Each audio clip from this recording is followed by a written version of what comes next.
You're about to speak in front of a room full of people. Your palms are sweating, your heart is pounding, and the moment you open your mouth, something happens that you never planned. Your voice comes out higher, thinner, shakier. You didn't choose that voice. Something older than you chose it for you. Most people think a nervous voice is just embarrassment leaking out, a glitch, a malfunction. But the real answer is far stranger. Your voice isn't breaking down when you're scared. It's transforming on purpose, following a blueprint written millions of years before you were born. Think about the last time you were nervous.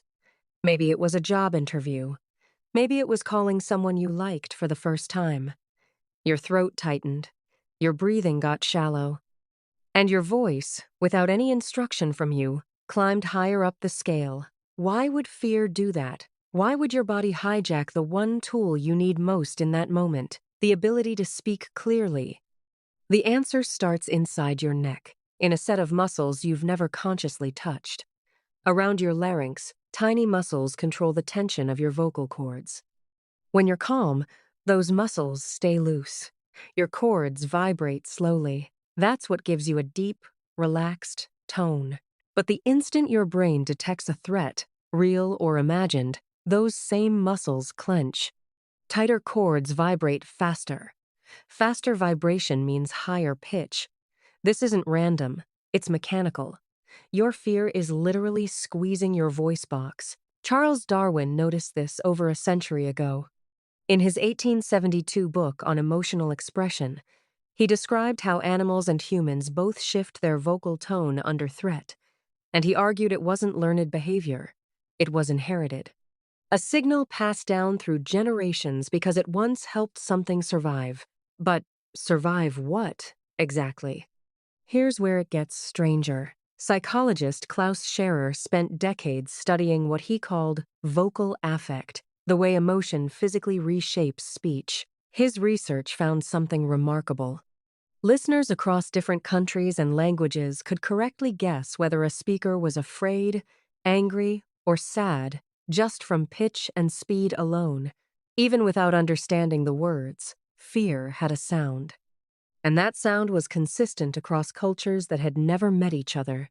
Why would fear sound the same in Tokyo and in Toronto? Because it isn't cultural, it's biological.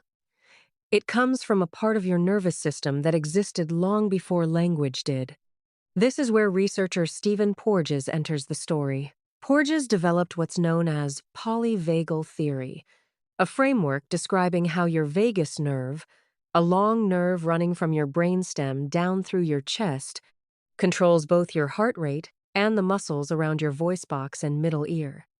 When you feel safe, that nerve keeps your vocal muscles relaxed, producing a warm, low, steady voice. When you feel threatened, the same nerve system shifts into a defensive state. Your vocal muscles tighten. Your pitch rises. Your speech speeds up. Porges argued this wasn't a coincidence. It was a survival circuit. A high, fast voice served a purpose once. Picture your ancestors 10,000 years ago, hearing a rustle in tall grass. A predator, maybe. Their vagus nerve would shift instantly, tightening the throat, raising the pitch, preparing not just to run but to warn others. A high, sharp cry travels further and cuts through noise more easily than a low, calm one. It's the same reason a baby's cry is high-pitched instead of low. High-frequency sound demands attention. It's harder to ignore. So when your voice cracks in a meeting, you're not malfunctioning. You're running ancient alarm software. Software built for warning tribes about lions, now misfiring because a room full of coworkers feels, to your nervous system, disturbingly similar to a predator's gaze. There's a reason this still happens, even when you know, logically, that nobody in that room is going to hurt you. Your prefrontal cortex, the rational, modern part of your brain, understands the difference between a job interview and a saber-toothed cat. But the vagus nerve doesn't check with your prefrontal cortex first. It reacts in milliseconds, long before conscious thought catches up. By the time you've told yourself to relax, your voice has already changed.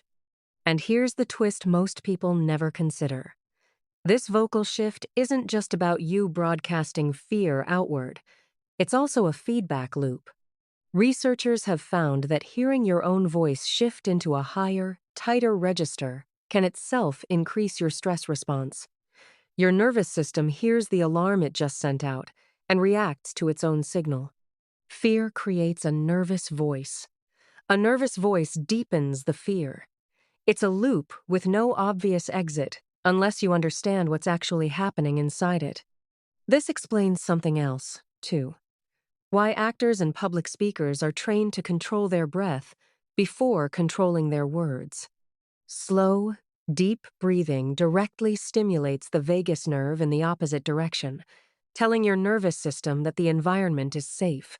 The vocal muscles loosen, the pitch drops. Not because you've mentally convinced yourself to be calm, but because you've physically told your body it isn't in danger anymore. Think about how often you've judged someone's confidence purely by the sound of their voice. A low, steady tone reads as trustworthy. A high, fast one reads as anxious, even dishonest. Job interviewers, jurors, and voters have all been shown to respond to vocal pitch, sometimes more than the actual content of what's being said. Your ears evolved to detect threat and safety in sound long before they evolved to judge sentence structure. So the next time your voice wavers, remember what's really happening. It isn't weakness. It's 10,000 generations of ancestors who survived by sounding the alarm, still running quietly beneath your ribs, still reacting to danger the only way they know how. You walked into that room believing your shaky voice betrayed you, but it didn't betray you at all. It was trying, in the only language it has ever known, to keep you alive.